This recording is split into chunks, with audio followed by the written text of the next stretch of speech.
Greetings everybody, my name is Gillian Monks and I'm an author, writer of Merry Midwinter and the Alternative Advent Calendar, and I would like to share some tips for you for a happy alternative Christmas in this time of pandemic and COVID.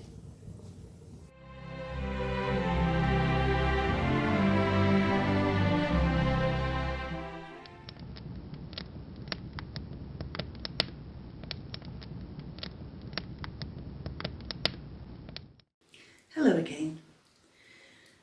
This time I'd like to just say a little bit about our emotions at Christmas and why so many of us can find it so difficult to get through Christmas, or even in the nicest possible way find it so deeply emotional and moving. And I think it's because one of the reasons is that we all have a perception of a perfect Christmas. And our childhoods, which might have seemed like a perfect Christmas, or certainly at the time, or might have fallen very far short. Maybe we've never managed to come close to the perfect Christmas we have in our minds. Maybe at some point in our lives we have celebrated a very nearly perfect Christmas and now can't get back to that place and miss it. But I think whatever we do or however we feel about Christmas and midwinter, we have to understand that we are going to get emotional about it. It's something that happens every year, and unfortunately everyone has it in their heads that the most important thing about it is it has to be absolutely perfect. And this life is not perfect, ever really. We can only closely come to it sometimes, if we're lucky. So, first and foremost, we have to get rid of our unrealistic expectations. Life is what it is. People are what they are. And one of the main ingredients of a good midwinter celebration or Christmas is being with other people.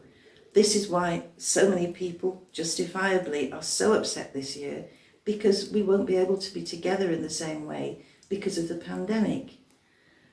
But we can still aim a little lower and still have a very happy time. Just get rid of those unrealistic expectations.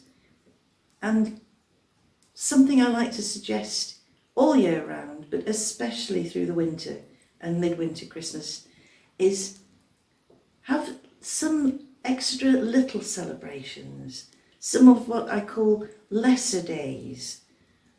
Make much of little, even if it's just a special packet of biscuits and a cup of tea at one of the Advent Sundays, or a special little meal that you've cooked or cooked together with somebody, or invited somebody in your sister bubble to come and join you with.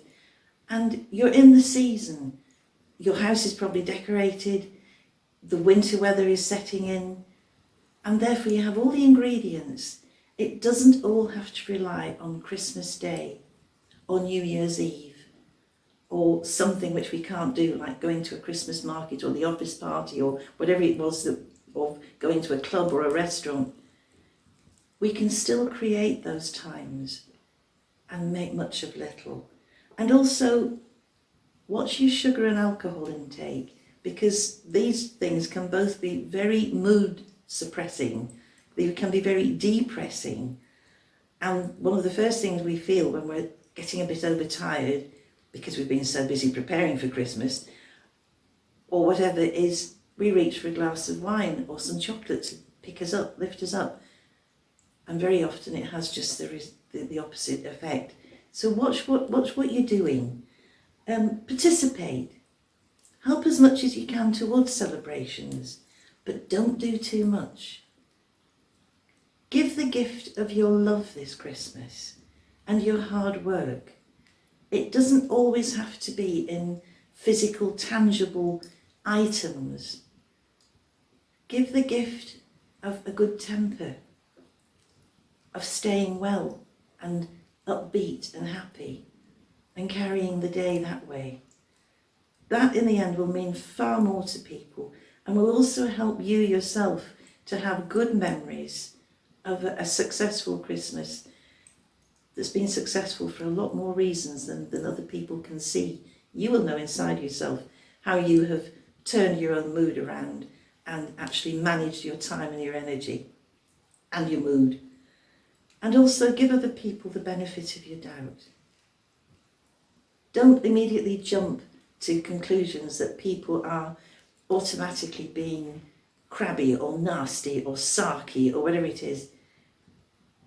They will be going through a very emotional time too, especially this Christmas of pandemic. They will have lots of stresses and lots of things that they are missing, things that they can't do, and feel that the ground is shifting under their feet just as much as you do. So give them the benefit of the doubt. Be kind. Be kind to yourself and be gentle with other people too. Thank you for listening.